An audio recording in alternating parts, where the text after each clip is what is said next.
ഉയർന്ന പലിശ വാഗ്ദാനം ചെയ്ത് നിക്ഷേപം സ്വീകരിച്ച് വഞ്ചിച്ചുവെന്ന പരാതിയിൽ കോൺഗ്രസ് നേതാവും എംഎൽഎയുമായ ടി സിദ്ദിഖിന്റെ ഭാര്യ A ഷറഫുന്നിസയ്ക്കെതിരെ case.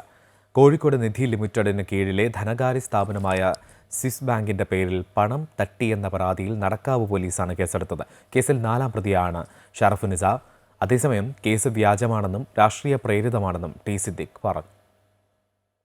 Kozhikode west hill സ്വദേശി സബീന വി നൽകിയ പരാതിയിലാണ് നടക്കാവ് പോലീസ് കേസെടുത്തത്.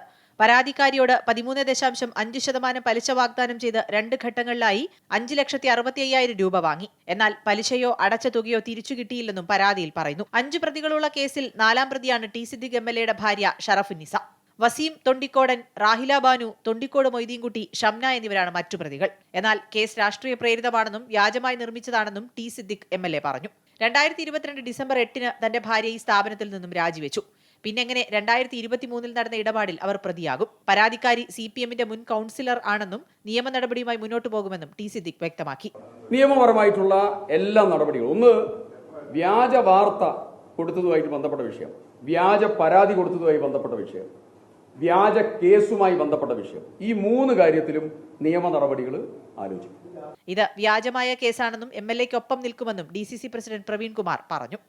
ഒരു പരാതിയുടെ അടിസ്ഥാനത്തിൽ MLAയുടെ ഭാര്യയുടെ ഒരു കേസെടുത്തത് രാഷ്ട്രീയപരമായി പകപോക്കാനും അപകീർത്തിപ്പെടുത്താനുള്ള ദുരുദ്ദേശം തന്നെയാണ്.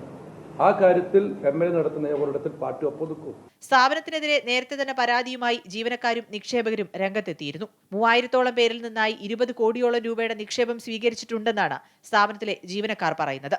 ജോലി വാഗ്ദാനം, ഡെയിലി ഡെപ്പോസിറ്റ്, ഫിക്സഡ് ഡെപ്പോസിറ്റ് എന്നീ പേരുകളിലാണ് പണം സ്വീകരിച്ചിരുന്നത്. ഉന്നത രാഷ്ട്രീയ ബന്ധം ഉപയോഗിച്ചാണ് നിക്ഷേപകരെ ആകർഷിച്ചതെന്ന ആരോപണവും ശക്തമാണ്. അമൃത ന്യൂസ്, കോഴിക്കോട്.